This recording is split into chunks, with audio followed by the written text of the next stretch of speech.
Se você está procurando uma placa X99 barata para montar seu kit Xeon, você provavelmente já deve ter se deparado com essas duas opções, a X99PR9 e a X99P4. Ambas são muito parecidas, mas elas têm algumas características que pode ser bem relevante na escolha da placa. Nesse vídeo eu vou mostrar em detalhes quais são essas diferenças e no final você vai poder tomar sua escolha se para você faz mais sentido essa ou essa placa. E para quem tiver interesse também, eu vou estar deixando o link de cada uma delas aí na descrição do vídeo e nos comentários, o melhor valor que eu achei disponível. Então agora vamos começar a falar sobre as características dessa placa. Aqui de similaridade a gente tem a parte do VRM, vou mostrar para vocês. O VRM dessa placa é controlado por esse chip aqui, esse aqui é o chip PWM, que vai gerar sinal aqui para as fases, que vai mandar energia para o processador. Ele é um chip que pode trabalhar com até 4 fases, nesse caso aqui ele está trabalhando com 3, mas vocês devem ter percebido aqui que ele tem 6 bobinas, então são 6 fases. Mas como que ele vai trabalhar com 6 fases se ele suporta no máximo 4? Na verdade ele usa 3 fases que são divididas por duas. Aqui embaixo do dissipador tem submódulos que fazem a divisão do PWM, então cada sinal do PWM ele vai ser dividido aqui em 2 fases, que vai trabalhar essas 2 bobinas. Então no total aqui a gente tem 6 bobinas, tanto na PR9, tanto na P4 quanto na PR9, é exatamente igual. O mesmo PWM, a mesma quantidade de fases, mas o que diferencia aqui na PR9 é que, como vocês podem ver, ela tem os componentes que são de melhor qualidade, sim. Os capacitores dá para ver que são de melhor qualidade, as bobinas também. Isso não significa que ela vai ter melhor performance, significa que possivelmente ela vai ter uma maior vida útil, mas não vai ser questão de desempenho. Agora a próxima parte que vamos comparar é aqui a alimentação das fases. A gente tem 2 módulos que vai gerar alimentação para as fases, são esse e esse.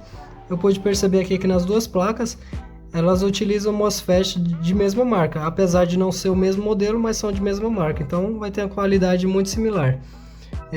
Tanto na PR9 quanto na P4 ela tem esses 2 módulos aqui, e como eu já tinha falado, são MOSFET de marcas iguais, porém de modelo diferente. As duas placas aqui, como a gente pode ver, tem 4 slots para memória. Apesar dela ter 4 slots, ela não funciona em quad channel. Eu já fiz o teste, eu coloquei as 4 memórias e mesmo assim ela reconhece como dual channel.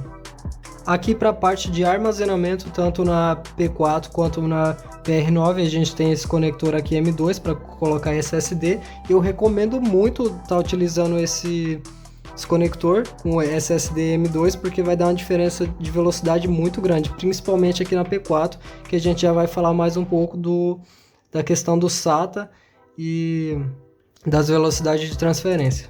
E aqui nos slots M2 eu fiz teste de velocidade tanto na P4 como na PR9 e os resultados foram excelentes, foram muito parecidos, a velocidade ficou muito boa e aproveitou o máximo possível do meu SSD M2. Aqui para a placa de vídeo a gente tem um slot X16, tanto na PR9 quanto na P4, e os dois são PCI Express 3.0, que são gerenciados diretamente pelo processador, eles não passam aqui pelo chipset.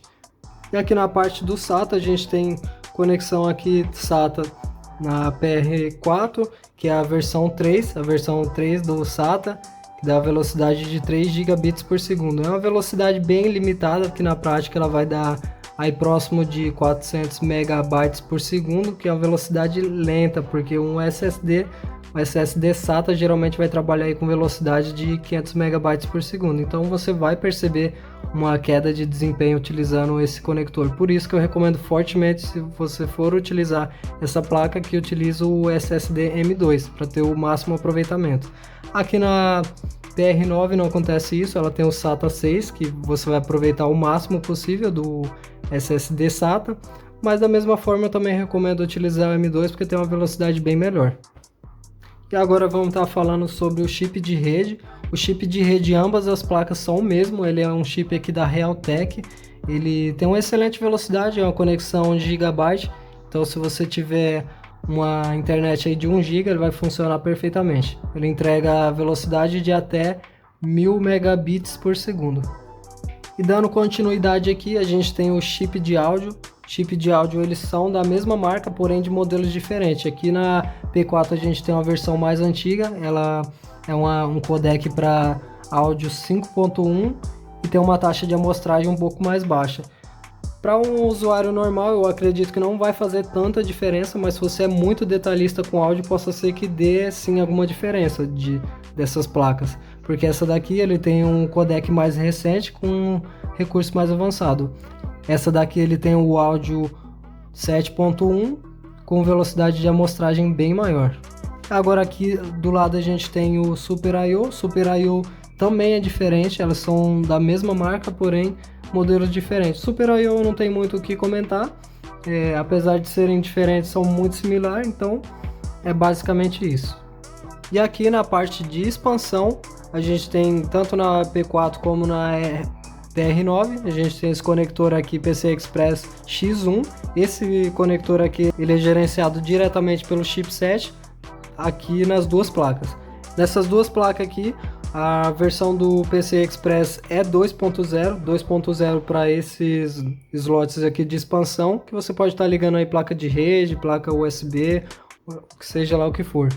Falando em chipset, aqui a gente tem a principal diferença. Enquanto aqui na P4 a gente tem um chip mais simples, um QM57, a gente tem aqui na PR9 um chipset um pouco mais recente, que é um Q87. A principal diferença aqui na prática vai ser a questão de velocidades. Como a gente já tinha falado, essa P4 aqui ela tem as portas de expansão SATA 3, que é um pouco mais lento, e aqui na PR9 a gente tem SATA 6, que vai dar o máximo de aproveitamento do SSD. Mas não é só isso. Aqui nas portas USB a gente pode perceber que aqui na PR9 a gente tem a presença de USB 3.0, o que não acontece aqui na P4. A P4 é uma placa mais simples que não tem USB 3.0. E isso, na minha opinião, é uma coisa que pesa muito, porque se a gente for utilizar para fazer transferência de dados, a gente vai perceber que tem uma diferença muito grande. Eu fiz alguns testes de velocidade e pude perceber que a velocidade de transferência aqui do USB 2.0 comparado ao 3.0 é muito grande mesmo. Então, se você utiliza computador com dispositivos USB 3.0, eu recomendo fortemente investir um pouco mais e pegar aqui essa placa aqui, que é a PR9, que ela é um pouco mais completa.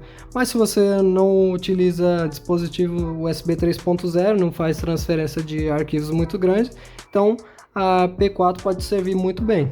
Só lembrando então que como a P4 também tem um slot de expansão, nada te impede de comprar uma placa USB 3.0 e colocar ela aqui.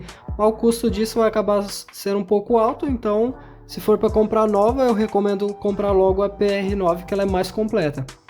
Então, basicamente, eram essas as diferenças. Espero que tenha te ajudado na escolha da sua placa. Se você gostou do vídeo, não esquece de curtir, compartilhar e deixar seu comentário, na sua opinião, qual que é a melhor placa. Se você acha que essa opção mais barata é válida, ou se não, se é melhor investir um pouco mais mesmo e pegar uma placa que com mais recursos, com USB 3.0, com a versão SATA mais recente.